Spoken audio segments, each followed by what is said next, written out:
Pet stores. We love them, we hate them. We love them because drive in any direction for 10 minutes and you will find one in a strip mall, a corner store, next to a supermarket. We all know the picture. We can walk in and minutes be walking out with your pet supplies, food, freshly groomed pet, you name it. That's why we love them. Exactly how we love 7-Eleven, Quick Trip, or Walmart. One-stop shopping for pets. Plenty of variety in pet stores to choose from as well. But I found if the word exotic isn't attached to the pet store, beware of the animals you buy there because they are, in fact, exotic. Every exotic pet owner has entered a pet store and strolled along to the aisle that is labeled exotic pets, and we browse the shelves, checking out all the supplies and enclosures, and we inevitably come to the small, very, very small spot in the aisle that displays all the more common exotic pets in the world. Your classic turtles, geckos, snakes, frogs, and yes, even tarantulas. Although you're hard-pressed to find any tarantula in a corporate pet store other than a Grammosola rosea or a avic. But I digress, and perhaps that's a good thing, which leads us to the point at hand.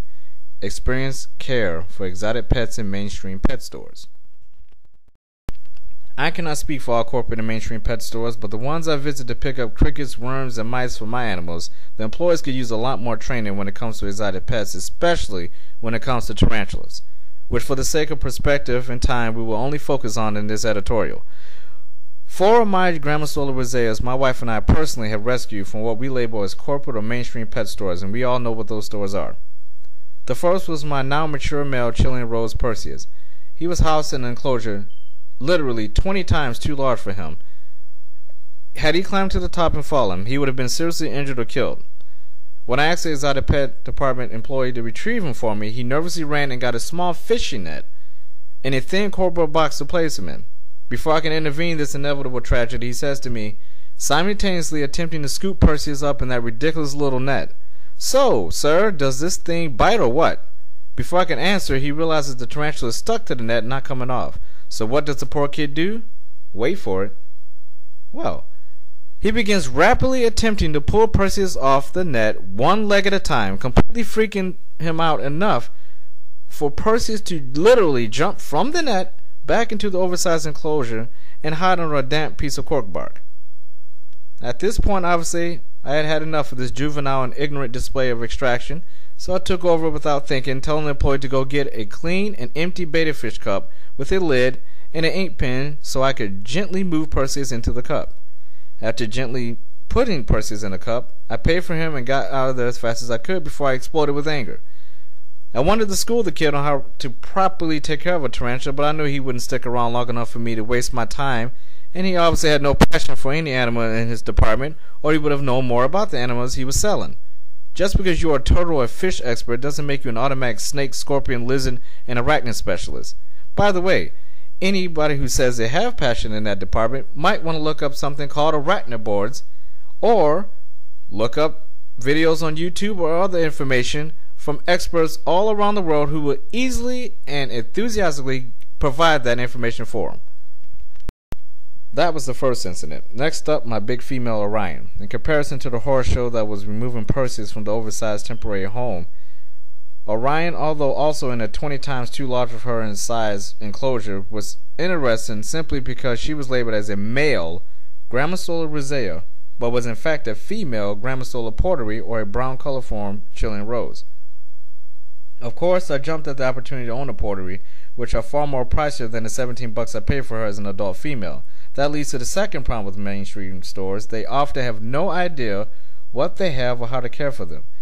In doing some minor research and talking with several store employees who seem me enough to be candid and forthcoming with the truth, I often hear from them about their training on exotic pets as, "We have a manager who drops off the animals and briefly tells us how to care for them," or "We never receive training," or the worst, which is, "I'm afraid of exotic pets, yet I work in the exotic pet department."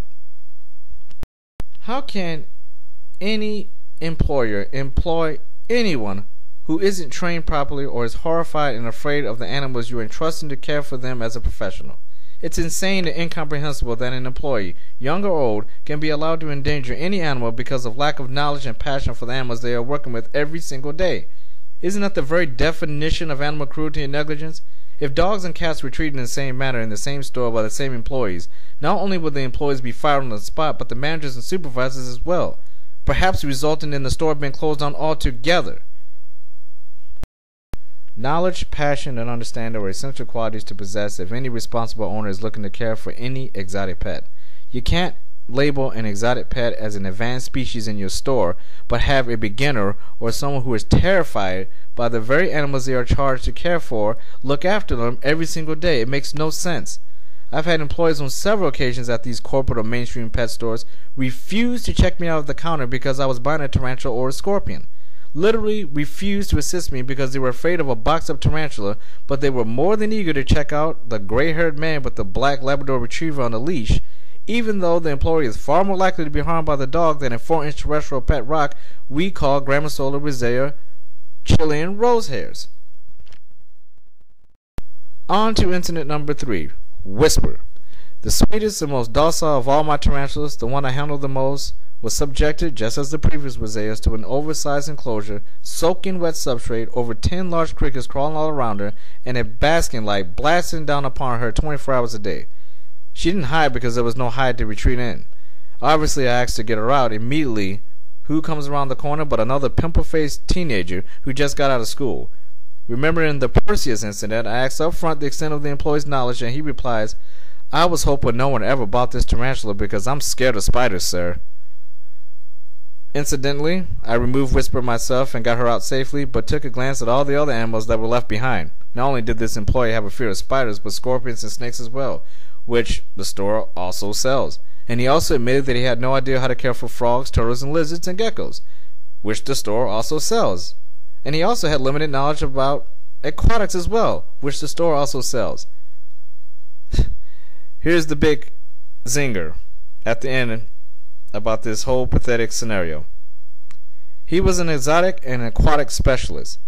But not only that, he was also the supervisor, overseeing other part-time employees with absolutely no knowledge about the pets he was caring for. That brings us to freedom. The reason behind this editorial that forced me to speak out. I have never seen a tarantula live in worse conditions in my entire life.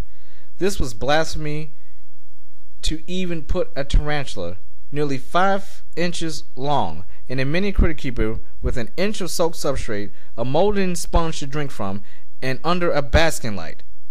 Excrement lined every corner of the enclosure, and crushed crickets littered the substrate. The most horrible conditions I have ever fucking seen. Excuse my language, but the sentence sums it up nicely. This incompetent group of employees all gathered around as my wife, unable to contain her emotions, began to stop me in my tracks with her outbursts. "I want to buy this tarantula right now," she said to the employees. The employee who works in the exotic pet department had to go get another employee because she had no idea how to check out exotic pets, yet she worked in the exotic pet department. Another employee arrived and I was filled out the paperwork. She proceeded to ask me a ton of questions about tarantulas and exotic pets, openly admitting that her bosses had limited knowledge on the subject. So limited that they told their employees to feed Whisper several crickets once a day, to feed them immediately after she molted a month earlier, and to keep her in a small home because tarantulas don't like to walk around. That's blasphemy! The funny thing is, I had seen Whisper in that enclosure for over 4 months. I try not to look at exotic pets when I'm running in for supplies or food for my animals because I don't want to be tempted to rescue every animal I see. I would have passed Whisper by this time, but my wife noticed the rest was history. I did an in-store teaching session with the employees that day who worked with exotic pets, and luckily the employee who asked me all the questions had a passion for the animals and wanted to know as much about them as she could.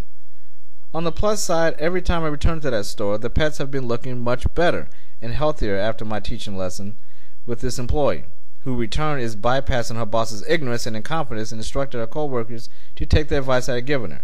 I also told them to visit all of our fellow YouTubers' channels to learn about these great animals for more instruction. Also arachnoboards for the tarantulas, which we again are focusing on in this editorial. Although they are limited as employees as far as how much they can care for them, at least they can understand better about their eating habits, temperaments, and overall care sheets for these professionals who want to learn more about these animals who work in these corporate and mainstream pet stores is an invaluable resource. Arachnoboards, YouTube, other forums, Facebook, and all the professionals around the world and experienced exotic pet keepers who they can ask any time to get knowledge about these animals. As you can see, Whisper is doing fine, and I've recently found out that not only is she a wild caught like all the other animals from the mainstream and corporate pet stores, but she is a hybrid species of G. Rosea and Grammosola species Norte, an added bonus to my wife's new tarantula, who she's appropriately named Freedom. In the end, it is our responsibility as exotic pet owners to never allow anyone who is not caring for them properly to do so.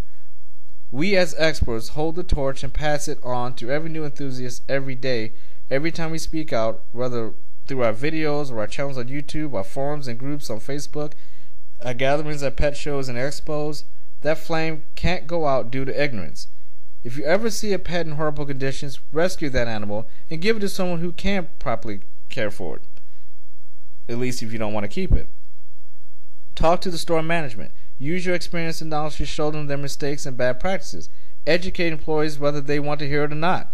Contact other enthusiasts and make it known in your communities if a store is neglecting exotic pets. Responsibility. It's a simple term, but one that holds a great weight when it comes to the owner or caregiver to any exotic pet species. We're responsible for their health, their well-being, and in many cases their existence. Whether they're wild-caught or born and raised in captivity, there should be no difference. They should be taken care of as responsibly as we care for our beloved canines and felines. Like our friendly neighborhood Spider-Man, with great power comes great responsibility. Thanks, Uncle Ben, because that applies directly to the exotic pet trade and hobby. We have the power to either give these magnificent animals a wonderfully fulfilled life, or the power to unjustly destroy it. Even though there are obviously drastically different objective approaches on how to care for any exotic pet species, in the end there is one constant that all exotic pet owners and enthusiasts share, and that's passion. Our passion for the existence of these animals, and in particular exotic animals, is astronomical and unbreakable. Methods of care may vary from one enthusiast to the next, but the one thing that is constant is crystal clear.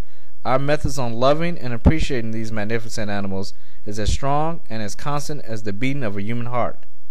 That concludes this editorial. I'm Dale tonight. Thanks for watching, and remember, every opportunity to rescue an exotic animal is the right opportunity.